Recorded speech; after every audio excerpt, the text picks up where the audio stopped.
આપણે ત્યાં એક જ જગ્યાએ છે સ્ત્રી ભગવાન. એનો અર્થ એ છે કે આપણે તો સ્વીકારી લીધું છે. પણ આપણે સ્ત્રીઓને દેવી એટલા માટે કહીએ છીએ કે તું 1000 હાથવાળી છો, તારે 1000 હાથે કામ કરવાના, બધા જ કામ તારે કરવાના, તારે રડવાનું નહીં, તારે બધાને માફ કરવાનું. કારણ કે તું દેવી છો. દેવી કોઈ દિવસ ક્રોધાય થાય? દેવીએ તો માફ કરવાનો હોય. દેવી તરીકે સમાજની કે પોતાના આજુબાજુના લોકોની 1000 ભૂલ માફ કરતી સ્ત્રીને, એ સ્ત્રીની એક ભૂલ સમાજ માફ નથી કરતો. એ કેવી વિટંબણા! એ કેવી વિટંબણા!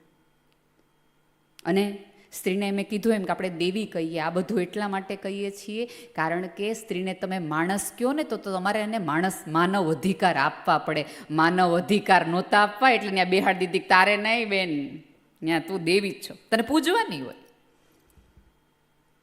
પ્લીઝ થોડોક શ્વાસ લેવાનો, આકાશ આપવાનો. અને હમણાંથી એક નવું વાક્ય નીકળ્યું છે, આપણે ક્યાં પૈસાની જરૂર છે? આ જગતમાં એક પણ વ્યક્તિ એમ નથી કીધું કે ઓળખ પણ એક જરૂર છે. ઓળખ. અને ઓળખ માટે કોઈક સ્ત્રીએ એક સ્ત્રીને મદદ કરવી પડશે. લાપતા લેડીઝ જે ફિલ્મ સ્ત્રીઓએ ન જોયું હોય એ ખાસ જોજો. એ ફિલ્મની અંદર એક ડાયલોગ છે કે औरत माँ बन सकती है, सहेली बन सकती है, देरानी जेठानी बन सकती है, भाभी बन सकती है, पर घर की 2 औरतें कभी सहेली नहीं बन पाती. સાહેબ, આ સાસુઓ મિત્ર થયા ને એટલા માટે આજે તમે ને હું આ દિવસ જીનલનો જોઈ શક્યા. એના સાસુએ ક્યાંક એમ કીધું છે ને, તું જા હું સંભાળ લઈશ. અને ક્યાંક જીનલે એમ કીધું હશે કે આજે હું મારા સાહેબને ફોન કરી દઈશ, તમે જઈ આવો. આ ઉભય પક્ષે થાય ને તો એક વ્યક્તિ જતું કરે તો સંસાર ન ચાલે. ગુમાવાનો ભય ઉભય પક્ષે હોવો જોઈએ તો કશુંક થાય. એટલે જ્યારે તમારા ઘરની કોઈક સ્ત્રી કોચલું તોડીને બહાર આવવા નીકળતી હોય તો થોડીક વધુ એને ફ્રીડમ આપજો.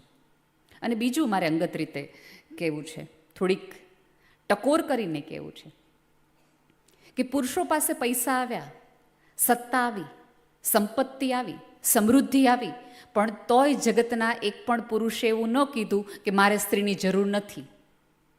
પણ અત્યારે ક્યાંક ફરીવાર બોલું છું કે અત્યારે ક્યાંક થોડું કમાતી સ્ત્રી એવું કહેવા માંડી છે કે મારે ક્યાં તારી જરૂર છે. એક પુરુષે ક્યારેય આવું ન કીધું અત્યાર સુધીમાં. સ્ત્રીને તો નવી પાંખ આવી, એણે આવું કહેવાનું શરૂ કર્યું. પણ જ્યારે એકાદ સ્ત્રી આવું કશુંક કહે છે ત્યારે જગતની કેટલી સ્ત્રીઓ માટે દરવાજા બંધ થઈ જાય છે કે આને ભણાવાય નહીં, આને કામ ન કરાવાય, આને આકાશ ન અપાય, જો આપશું ને તો આની જેવી ભાષા બોલશે. એટલે જ્યારે સ્ત્રી સફળ થાય છે ત્યારે એની પૂરેપૂરી જવાબદારી હોય છે કે એના પાછળની એક પણ સ્ત્રીનો દરવાજો બંધ ન થાય એવું અને એટલું સંસ્કારી રીતે એણે જીવવું પડશે. એણે ઘર અને પરિવાર, સંસ્કાર અને સભ્યતા, સંપ અને સહકાર બંનેની પાંખોની સાથે ક્યાંક ને ક્યાંક આ આખી વાત રજૂ કરવી પડશે. મને ખબર છે 8 વાગે મારે વાક્તવ્ય પૂરું કરવાનું છે. કાંઈ વાંધો નહીં, પ્લીઝ પધારો. પૂજ્યને મારે ખાસ પ્રણામ કે મારી માટે સરસ, જેમનું નામ જેવું છે, મંગલ રીતે વાત કરી મારી માટે. અને મેં કીધું એમ કે સ્ત્રીઓ માટે એપ્રિશિએશન સૌથી વધુ જરૂરી છે. અને એપ્રિશિએશન માટે કેવું હોય કે એમાં અમારી સાડીના વખાણથી લઈ અમારી મમ્મીના દાળ સુધી તમારે વખાણ કરવાના, એકલા નહીં. દાળ મારા મમ્મીની જ સારી, અથાણા મારા કાકીના જ સારા, તમારા મમ્મીમાં થોડી તકલીફ છે, એ અમારી અંગત સમજ છે, એવું ચાલ્યા રાખ્યું છે. પણ ચાલે. પણ આજે છે ને મને સૌથી વધુ મજા એ આવી કે હું નીચે જ્યારે આવી અને ચા મને પીવા લાગી ત્યારે મને એટલું એક દ્રશ્ય જેમ થાય, ફોટો પાડીને ફેસબુક ઉપર મૂકી દીધી. બધા લોકો પાણીપુરી ભાઈઓ જ ખાતા હતા. ખોટી બહેનો ઉપર આટલી બધી આળ છે કે બહેનો પાણીપુરી જોઈને ઊભા રહી જાય. બધા જ પાણીપુરી. હું લગભગ 3 મિનિટ ઊભી રહીને મેં જોયું કે કદાચ અપવાદે હોય 5 પુરુષો ખાતા હતા ને. બોલો હવે જે લોકો ગામના રૂપિયા ગણતા હોય કેવી ગણીને પાણીપુરી ખાધી હશે, હે? સાચું. આ બહુ સારું દ્રશ્ય હતું કે હવે દેશ આ રીતે બદલાયું કે જે પાણીપુરી એટલે સ્ત્રીઓની, પાણીપુરી એટલે કોઈ પણ એવું એક સરસ આજે મુંબઈમાંથી પાઠ લઈને જઈશ, જેનો મને બહુ ભારે આનંદ છે.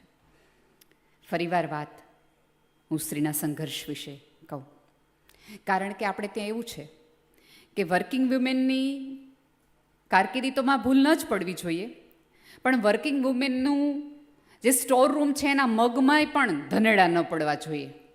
કારણ કે એના મગમાં ધનેડા પડે તો આપણે બધા એમ કે ઘરે રહેતી હોય તો ખબર પડે ને. બાકી ધનેડા તો બંને જગ્યાએ પડતા હોય. એવું તો કાંઈ છે નહીં કે ધનેડા અમારે ઓળખાણ હોય ને તમારે ન હોય, બધે પડે. પણ કામ કરતી સ્ત્રીના ઘરમાં જો ધનેડા પડે તો આ વાત ભાઈ ઓછા માર્ક બંને લોકોને આવે. જો ઘરે રહેતી સ્ત્રી છે એ ખરેખર બહુ મોટું સાહસ અને બહુ મોટું કામ કરે છે, પણ ઘર અને બહાર બંને સંભાળતી સ્ત્રીને પણ પેરેલલ તમારે સંભાળવી પડશે. હવે બેમાં બંનેના છોકરાના માર્ક ઓછા આવે, પણ નોકરી કરતી માના જો છોકરાના માર્ક ઓછા આવે તો તરત આપણે એક લેબલ આપી દઈએ. નોકરી કરતી સ્ત્રીનું ઘર થોડું અવ્યવસ્થિત હોય, કારણ કે તમને એવું લાગે છે આ જગતની કોઈ પણ સ્ત્રી હોય એ પોતાને એનો બોસ એવું કહે ને કે આપણે 3 દિવસ માટે ફલાણી મીટિંગ માટે પેરિસ જવાનું છે, કેનેડા જવાનું છે, અમેરિકા જવાનું છે, એટલે જેવું સાહેબ કહે ને એટલે પહેલું એને ઘરનું ફ્રીજ દેખાય. 3 દિવસના શાકભાજીની વ્યવસ્થા કરીને જવું પડશે. અને ભારતમાં અત્યારે મજાનું એવું છે કે સ્ત્રીઓએ ચંદ્ર પર જવાનું, મંગળ પર જવાનું, બધે જવાનું, પણ 3 દિના થેપલા શાક કરીને જવાનું, આટલું કરીને જાવ. આ એને કરવું પડે. સો બે ખભા ઉપર પેરેલલ જ્યારે એક સ્ત્રી તમારું ઘર, તમારો પરિવાર અને તમારું બહારનું અસ્તિત્વ પણ સંભાળતી હોય, ત્યારે એ સ્ત્રીને થોડોક ટેકો અને એકાદ કપ ચા કરી દેવાથી તમે થોડાક પુણ્યનું જ કામ કરો છો એવું માની લેજો.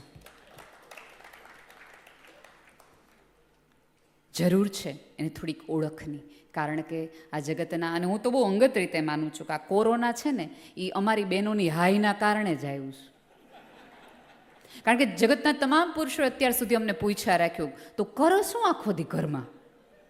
એટલે ઉપરવાળે કીધું કે 21 દિવસ પૂરી રાખો અને બેસીને જોઈ લ્યો કે અમે શું કરીએ છીએ ઘરમાં. અમારા પીડાના કારણે જ આવ્યું હતું. મૂક્યું ઉપરવાળો અમારું સાંભળે તો ખરો ને કોક દી, ના સાંભળે.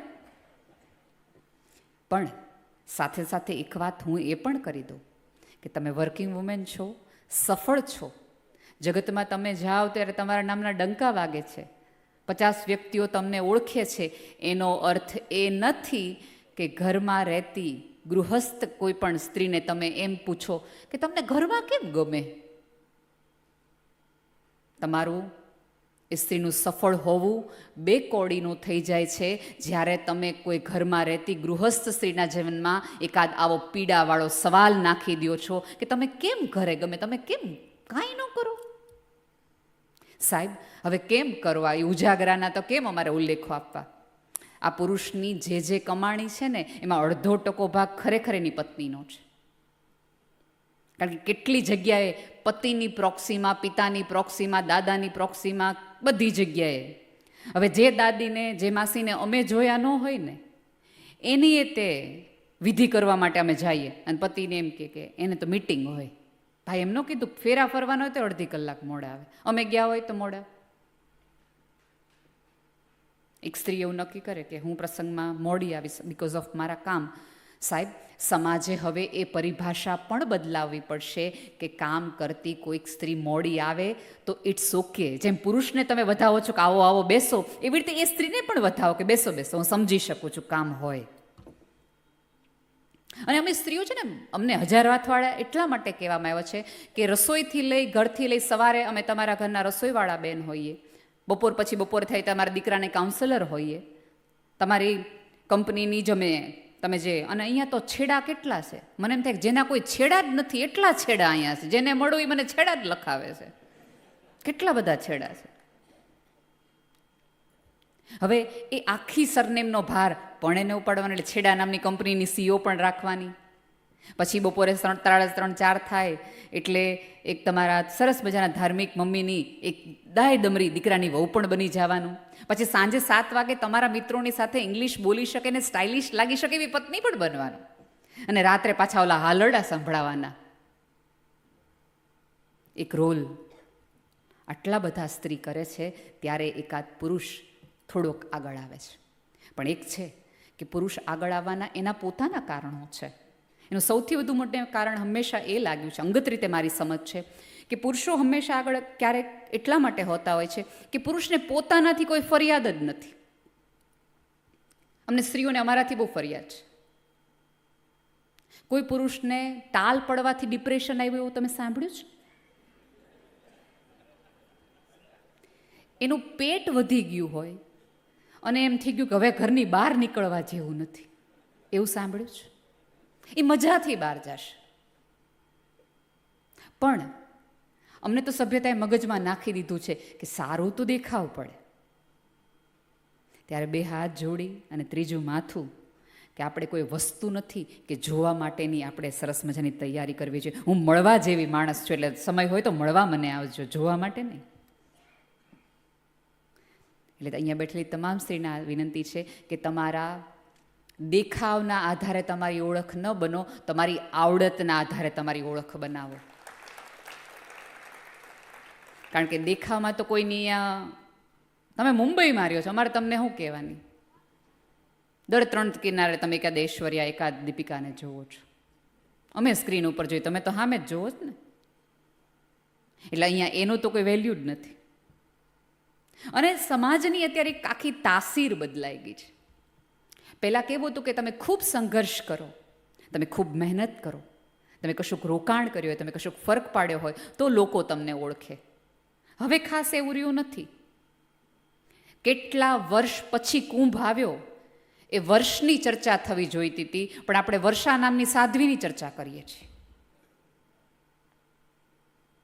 એ કુંભ મેળાની અંદર કેટલા મૌન સાધકો છે કે જેણે સંન્યાસ લીધો પછી 30, 35, 40 વર્ષ એક પણ શબ્દ બોલ્યો નથી. એના મૌનના વધામણા થવા જોઈએ, એની બદલે આપણે બધા મોનાલિસામાં પડ્યા છીએ. એ કુંભના મેળામાં કેટલો એકાંત જાળવીને હિમાલયની ટોચ પર, ગિરિની કંદરા ઉપર, હિમાલયના કોઈક ખૂણાની અંદર, આગમાં, કાંટામાં જેણે જેણે એકાંતમાં સાધના કરી છે, એ એકાંતની સાધનાની વાત આપણે બધાએ કરવાની હતી, પણ આપણે આઈટી બાબાની કરીએ છીએ. અને પછી આપણે એમ કહીએ કે આ બત્તી નથી સભ્યતા અને સંસ્કૃતિ. અને મોનાલિસાને તમે બધાએ જોઈ છે ને, તમે બધાએ ફોરવર્ડ કરી છે.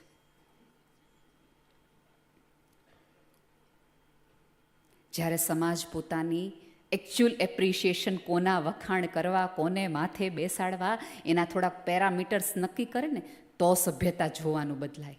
હવે તમે વિચાર કરો કે તમે હું નહીં હોય, 2050માં તમારા દીકરાનો દીકરો મોટો થશે અને એ કુંભને સર્ચ કરશે, એટલે કુંભમાં સર્ચમાં પહેલી કઈ બેન દેખાશે?